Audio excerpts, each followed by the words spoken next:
उसकी ही पत्नी उसे मारना चाहती थी। छोटे से कस्बे मिर्ज़ापुर में जहाँ हर कोई एक दूसरे को जानता था, वहाँ अर्जुन और प्रियंका की शादी को एक आदर्श माना जाता था।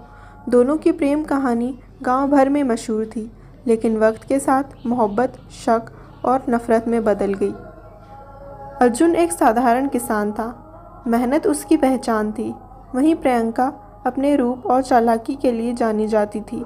शादी के पहले साल तक सब कुछ ठीक चला, लेकिन फिर अर्जुन को प्रियंका की गतिविधियों पर शक होने लगा। प्रियंका घंटों तक गायब रहती, अपने फ़ोन पर किसी से छुप छुप कर बातें करती। एक दिन अर्जुन ने उससे सीधे पूछ लिया, प्रियंका, ये सब क्या हो रहा है? तुम किससे छुप कर बात करती हो? प्रियंका ने हंसते हुए जवाब दिया, अर्जुन, तुम पागल हो, मुझे शक की नज़रों से देखना बंद करो। लेकिन अर्जुन को यकीन नहीं हुआ। उसने तय किया कि वह प्रियंका पर नज़र रखेगा। कुछ ही दिनों बाद अर्जुन ने प्रियंका को गांव के पुराने तालाब के पास किसी अनजान आदमी से मिलते हुए देख लिया। अर्जुन का गुस्सा 7वें आसमान पर था। उसने उस आदमी का पीछा किया और पता लगाया कि वह प्रियंका का पुराना प्रेमी राघव था।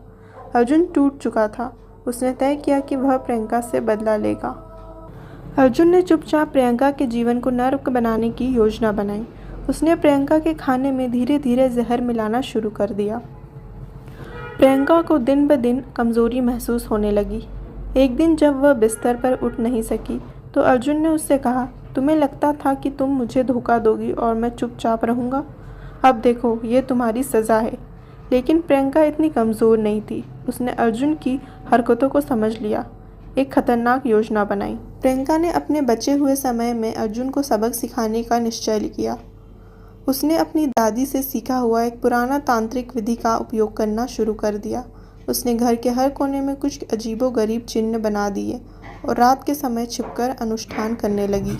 अर्जुन ने महसूस किया कि घर में अजीब घटनाएं होने लगी हैं। रात को खिड़कियां अपने आप खुल जाती, दीवारों पर परछाई देखने लगती। उसे ऐसा लगता कि कोई उसे घूर रहा है। अर्जुन को डर सताने लगा कि उसने प्रियंका के साथ जो किया वो उसे महंगा पड़ने वाला है। एक रात अर्जुन ने प्रियंका को अकेले में एक अजीब से मंत्र का जाप करते हुए देखा। उसके चारों तरफ दिए जल रहे थे और वह काले कपड़े पहने हुए थी। अर्जुन का गुस्सा और डर दोनों बढ़ गए। तुम क्या कर रही हो? उसने चिल्लाते हुए पूछा। प्रियंका ने शांत स्वर में कहा, अर्जुन, तुम्हें लगा कि तुम मुझे मार सकते हो। अब मैं तुम्हें दिखाऊंगी कि असली सज़ा क्या होती है। अर्जुन ने डरते हुए प्रियंका की ओर झपटा, लेकिन जैसे ही उसने उसे छूने की कोशिश, अदृश्य शक्ति ने पीछे धकेल दिया। अर्जुन दीवार से टकराकर गिर पड़ा। प्रियंका ने हंसते हुए कहा, अब तुम्हें मेरी आत्मा से लड़ना होगा, क्योंकि तुमने मेरी जान ले ली है। प्रियंका का शरीर धीरे धीरे ठंडा हो गया और वह ज़मीन पर गिर पड़ी। अर्जुन ने महसूस किया कि वह अब मर चुकी है। लेकिन उसके मरते ही घर में अजीब घटनाएं बढ़ने लगी। अर्जुन को रात में प्रियंका की हंसी सुनाई देती। उसके पैरों की आवाज़ें घर के हर कोने में आती। एक रात अर्जुन ने प्रियंका की आत्मा को अपने कमरे में देखा। वह सफ़ेद साड़ी पहने हुए थी। उसकी आंखों में नफरत थी। तुमने मेरी जान ली है अर्जुन, अब तुम्हारी बारी है। अर्जुन ने भागने की कोशिश की, लेकिन दरवाजे अपने आप बंद हो गए। प्रियंका की आत्मा ने उसे पकड़ लिया और उसकी चीखों से पूरा घर गूंज उठा। अगले दिन गांव वालों ने अर्जुन को मृत पाया। उसका चेहरा डर से बिगड़ा हुआ था और उसके गले पर प्रियंका के हाथों के निशान थे। गांव वालों का कहना था कि अर्जुन और प्रियंका दोनों अब भी उस घर में भटकते हैं।